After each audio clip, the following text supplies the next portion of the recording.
और सबसे बड़ी बात है कि यहाँ पे किसी भी प्रकार के दवाई से इलाज नहीं होता है। यहाँ पे फिजिकल ट्रीटमेंट दी जाती है, ग्राफिक्स के जरिए बच्चों का इलाज होता है। ये कोई डिजीज़ नहीं है, कोई बीमारी नहीं है। नहीं ये कोई बीमारी नहीं है, ये है इसको बोला था डेवलपमेंटल डिसेबिलिटी। ये डिसऑर्डर है डेवलपमेंट का। IQ लेवल तो होता है लेकिन वो दे आर नॉट, वो अपने IQ को यूज नहीं कर पाते। मतलब कि ये सब जो बच्चों का इलाज है पहले दिल्ली में होता था, पटना में होता था, बड़े बड़े मेट्रोपॉलिटन सिटी में होता था, अब ये बिहार शरीफ में होगा।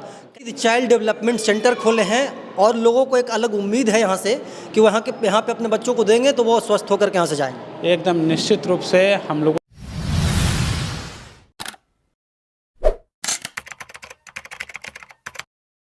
नमस्कार, प्रणाम। मैं अमित चौरसिया और आप देख रहे हैं नालंदा दस्तक। हमारी मौजूदगी है नालंदा के जिला मुख्यालय बिहार शरीफ में और हम एक ऐसे अस्पताल में हैं जहां पे वैसे बच्चों का इलाज होता है जो मानसिक रूप से बीमार हों, जो फिजिकल रूप से बीमार हों, उनका फिजिकली डेवलपमेंट ना हो सका हो, मेंटली डेवलपमेंट ना हो सका हो, बोलने में असमर्थ हो, चलने में असमर्थ हो, तो उनका यहाँ पे इलाज होता है। और सबसे बड़ी बात है कि यहाँ पे किसी भी प्रकार के दवाई से इलाज नहीं होता है। यहाँ पे फिजिकल ट्रीटमेंट दी जाती है, ग्राफिक्स के जरिए बच्चों का इलाज होता है।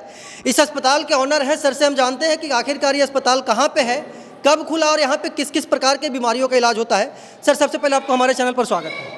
नमस्कार और बहुत बहुत धन्यवाद। ये जो अस्पताल है डॉक्टर्स कॉलोनी का जो है सबसे फ्रंट में डॉक्टर सजदानंद सर के जस्ट बगल में रेड लाइट के पास है। और इस अस्पताल में जो भी बच्चे मानसिक रूप से उनका विकास कम हुआ है या जो जिन्हें बोलने में दिक्कत है, समय के साथ जैसे 2 साल में बोलना चाहिए, कम बोल पा रहे हैं, या सुनाई में दिक्कत है, या वो जो है नॉर्मल बच्चों की तरह बिहेव उनका नहीं है, तो उनका यहाँ विभिन्न तरीक़ों से यहाँ इलाज किया जाता है। और इसके जो स्पेशलिस्ट हैं, इसका जो पूरा टीम है, स्पेशलिस्ट जो है डॉक्टर राजीव सर यहाँ पे अपने पूरे टीम के साथ, जिन्हें कि 16 वर्षों से विजयवाड़ा में इसका अनुभव है और अभी पटना में बहुत ही सफलतापूर्वक वो अपने टीम के थ्रू एक सेंटर को रन कर रहे हैं। उन्होंने हम लोग दोनों साथ में मिलकर यहाँ बिहार शरीफ में ये हम लोगों ने उम्मीद सेंटर हम लोगों ने डाला है कि बच्चों के लिए एक उम्मीद बने। उनके गार्जियन जो इतने परेशान हैं, पटना या फिर दिल्ली जाना पड़ रहा है, वो उनको यहाँ बिहार शरीफ में सुविधा मिल सके और उनके बच्चे जो है नॉर्मल बच्चों के जैसे बिहेव कर सकें। मतलब कि ये सब जो बच्चों का इलाज है पहले दिल्ली में होता था, पटना में होता था, बड़े बड़े मेट्रोपॉलिटन सिटी में होता था, अब ये बिहार शरीफ में होगा।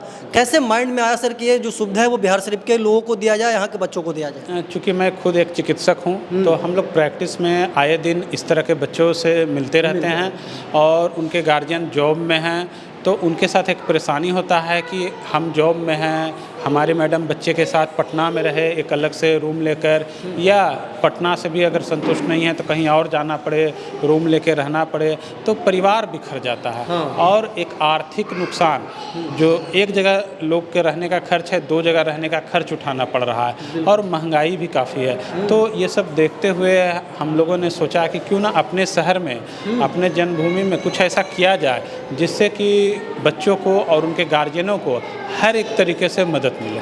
उम्मीद चाइल्ड डेवलपमेंट सेंटर खोले हैं और लोगों को एक अलग उम्मीद है यहाँ से कि वो यहाँ पे अपने बच्चों को देंगे तो वो स्वस्थ होकर के यहाँ से जाएंगे। एकदम निश्चित रूप से हम लोगों की जो टीम है डॉक्टर राजीव सर के साथ, हम लोग के पास बच्चे के डॉक्टर MD पेडियाट्रिक्स भी हम लोगों के टीम में हैं और ये लोग जो कंबाइनली करते हैं। मैं पिछले लगभग 2 से 2.5 साल से मैं इन लोगों के टीम के साथ जुड़ा हुआ हूं पटना में और बहुत बेहतर रिजल्ट है। और बाकी तो लोग जब यहाँ आएंगे और अपने बच्चे का इलाज कराएंगे तो खुद इस चीज़ को बोलेंगे। चलिए, राजीव जी हैं, इधर आ जाइएगा। डॉक्टर साहब, ये स्पेशलिस्ट हैं, हाँ, आप विशेष रूप से बताइए कि ये बीमारी होती क्या है और इसका ट्रीटमेंट कैसे होता है और यहाँ पे किस किस बच्चों का इलाज होता है? देखिए, बेसिकली हम लोग में ह्यूमन में 2 तरह का डेवलपमेंट होता है। एक होता है फिजिकल डेवलपमेंट, एक होता है mental development. Physical development mean चलना, उठना, बैठना। तो किसी कारण से आइदर इन प्रेगनेंसी और कि बच्चे का जन्म के समय किसी कारण से जब ब्रेन को चोट लगती है, आघात लगती है, तो बच्चे में फिजिकल प्रॉब्लम होता है। उसके लिए डिफरेंट थेरेपीज़ का ज़रूरत पड़ता है। उसी तरह मेंटल डेवलपमेंट होता है जिसमें बच्चा हाइपर एक्टिव होता है, बच्चा बोल नहीं सकता, बच्चा कम समझता है। कभी कभी ऐसा होता है, एक टर्म होता है जिसको हम लोग बोलते हैं ऑटिज्म या फिर ADHD। ये बहुत फेमस हो रहा है अभी समाज में। तो वो क्या होता है एक्चुअली बच्चों में आईक्यू लेवल तो होता है, लेकिन वो दे आर नॉट, वो अपने आईक्यू को यूज़ नहीं कर पाते हैं। तो कैसे यूज़ करें, कैसे वो नॉर्मल डेवलप करें, तो ये सारे चीज़ के लिए बहुत सारे थेरेपीज होते हैं। एक्चुअली अगर आप अभी डॉक्टर साहब से बात कर रहे थे तो आपको पता चल गया इसका कोई प्रॉपर मेडिसिन अभी तक नहीं आया है। नहीं है, हाँ। ठीक है, तो हम क्या कर सकते हैं? तो आपको एक चीज़ बताना चाहेंगे कि ये कोई डिजीज़ नहीं है। कोई बीमारी नहीं है। नहीं, ये कोई बीमारी नहीं है, ये है इसको बोला था डेवलपमेंटल डिसेबिलिटी। ये डिसऑर्डर है डेवलपमेंट का। तो ये कोई बीमारी नहीं है कि दवा दिए और ये ठीक हो गया। तो ये डेवलपमेंटल डिसऑर्डर मीन्स ये जो नॉर्मल डेवलपमेंटल ट्रैक है उससे बच्चा बाहर आ गया, तो उसको वापस ट्रैक में हम कैसे डालें? तो उसके लिए डिफरेंट थेरेपीज़ होता है जो मैं लास्ट 18 ईयर से मैं कर रहा हूँ। मैं पहले साउथ इंडिया में था और अभी मेरा वहाँ सेंटर चलता है, और फिर मैं रिसेंटली बिहार में शिफ्ट हुआ 2 साल पहले। तो बिहार में अच्छा चल रहा है, सर से मेरा संपर्क हुआ तो इनको एक आइडिया आया कि बिहार मतलब कॉमनली अगर आप देखेंगे तो बिहार के ये सब शहर, नालंदा शहर हो गए, आसपास के शहरों में छोटे मोटे सेंटर हैं जो कि कुछ एक थेरेपी दे देते, 2 थेरेपी। तो हम लोगों ने सोचा कि ऐसा एक सेंटर डालना है जहाँ पे सारे थेरेपीज़ हो। तो क्या क्या थेरेपीज़ फैसिलिटी यहाँ पे होगी? तो एक नॉर्मल बच्चे का डेवलपमेंट के लिए क्या क्या हो सकता है? तो उसका सेंसर इंटीग्रेशन होना चाहिए। तो एक थेरेपीज़ होता है सेंसरी इंटीग्रेशन थेरेपी, जो कि बहुत इंपॉर्टेंट एंड कॉस्टली होता है। उसके लिए पहले लोग दिल्ली, बॉम्बे और बेंगलोर जाते थे, बड़े बड़े शहर में जाते थे। और रिसेंटली हम लोगों ने पटना में भी शुरू किया। सर चाहते थे कि ये बिहार शरीफ में भी शुरू हो, तो हम लोगों ने बिहार शरीफ में भी ये शुरू किया। अच्छा, एक चीज़ हम देख रहे हैं डॉक्टर साहब, पीछे दिखाइए गौतम, मतलब कि पूरे दीवार पे आप लोग एक अलग तरीके से पेंटिंग करवाए हैं, ठीक है? और हमको लगता है कि ऐसा लग रहा है कि किसी विद्यालय में हम लोग आए हुए हैं, लेकिन ये विद्यालय नहीं है, अस्पताल है, हॉस्पिटल है, ठीक है? तो ये जो पेंटिंग वगैरह हुआ है, इस पेंटिंग का इस बीमारी से क्या ये रिलेशन है। तो मैं एक चीज़ करेक्शन कर रहा हूँ कि हम लोग अस्पताल में नहीं है कि सेंटर है, रिहैब सेंटर, ठीक है? आपको ये गलतफहमी नहीं कि हम लोग इंजेक्शन देंगे या कुछ दवा देंगे, नहीं, हम लोग यहाँ। तो मैंने बोला कि बच्चों में डेवलपमेंट कम होता है, बौद्धिक विकास कम होता है, उसको कैसे लाएंगे? तो उसके लिए हम लोग शरीर में सेंसर होते हैं, जैसे हम लोग सुनते कान से है, लेकिन समझ ब्रेन से रहे, वो कान से सुनकर ब्रेन में गया और ब्रेन इस चीज़ को समझा। उसी तरह हम लोग विजुअल देखते जो है, जैसे कि आपको एक सिंपल एग्जांपल देते हैं कि आप एक मूवी का स्टोरी सुने और उसी मूवी को सिनेमा हॉल में जाकर देखें तो वो ज़्यादा याद रहता है। क्यों?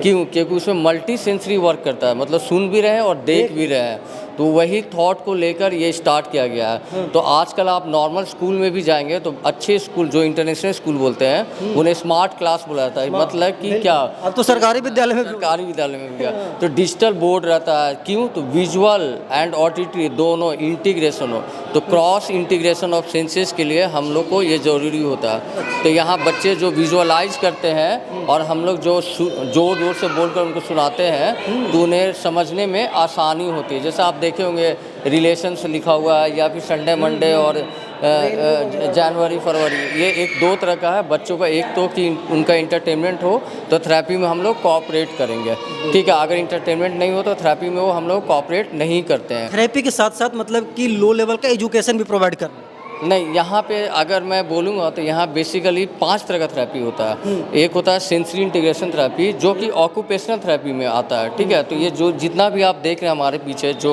सेटअप तैयार हो रहा है, ये बेसिकली ऑक्यूपेशनल थेरेपी रूम है जहाँ पर हम सेंसरी इंटीग्रेशन थेरेपी करेंगे। आप बाहर देखे होंगे आते समय और भी रूम्स है, अलग अलग रूम है। तो एक रूम है जिसमें स्पीच थेरेपी होता है। जैसे बच्चों में कुछ बच्चे ऐसे भी होते हैं जिनमें सिर्फ बोलने का प्रॉब्लम होता है, वो नॉर्मली वो शांत रहते हैं, ठीक है, जहाँ पे ज़रूरत होगी वहीं पे बोल। हाँ, तो उनमें स्पीच थेरेपी की ज़रूरत है, उनमें स्पीच थेरेपी देते हैं। उसी तरह बच्चों में बिहेवियर प्रॉब्लम होता है। तो आपको मैं बता दूं कि इस रीजन में कोई भी एबीए थेरेपी सेंटर नहीं था। यहाँ पहली बार हम लोग एक साथ छत के अंदर एबीए थेरेपी भी शुरू कर रहे हैं। तो बिहेवियर मॉडिफिकेशन करते हैं यहाँ पे। फिर इन बच्चों में पढ़ने लिखने में प्रॉब्लम होता है, बेसिकली लिखने में वो नहीं चाहते लिखना, पेंसिल पकड़ नहीं पाते हैं, ठीक है? तो उसके लिए स्पेशल एजुकेशन होता है, तो वो भी हम लोग का यहाँ पे एक सेटअप है।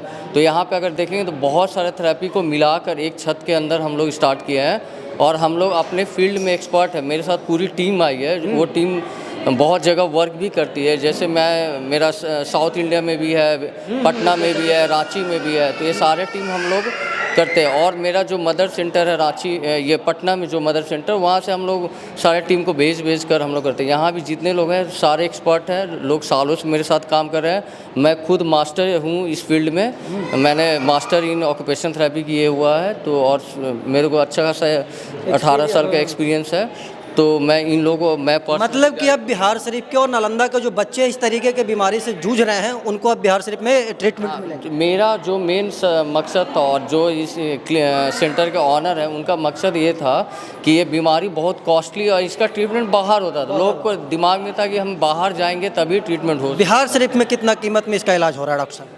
हम लोग ने कोशिश किया है कि जो सबसे कम से कम मिनिमम जो हो, हाँ ऐसा कॉस्ट हो जहाँ पे हमें बहुत फ़ायदा नहीं, एक समाज का ये सर्विस है एक तरह से, अगर मैं कहूँ तो एक सर्विस है एक तरह से, और बच्चों का ज़्यादा विकास हो, बच्चों का ज़्यादा डेवलपमेंट हो, उस पर हम लोग फोकस कर रहे हैं।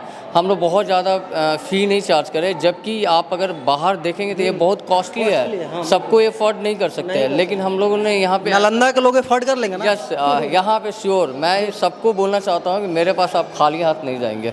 अगर आप आएंगे तो ज़रूर आप अपने, हम लोग बच्चों को देखते हैं, बच्चे ज़्यादा इंपॉर्टेंट है, वो भविष्य है हमारे और उनके लिए करना हमारा कर्तव्य है। चलिए, तो आपके भी बच्चे इस प्रकार की बीमारी से जूझ रहे हैं तो देर ना करते हो आपके मोबाइल पे डिस्प्ले पे नंबर फ्लैश कर रहा होगा, आप भी इस अस्पताल में आकर के अपने बच्चे का ट्रीटमेंट करवा सकते हैं। बाकी आप इस अस्पताल के बारे में क्या कहना चाहते हैं कमेंट बॉक्स में बताइएगा। हमेशा ही देश दुनिया की तमाम छोटी बड़ी खबरों से आपको रूबरू करवाते रहते हैं और आगे भी करवाते रहेंगे। तब तक के लिए बने रहे हमारे साथ और देखते रहें नालंदा दस्तक। धन्यवाद।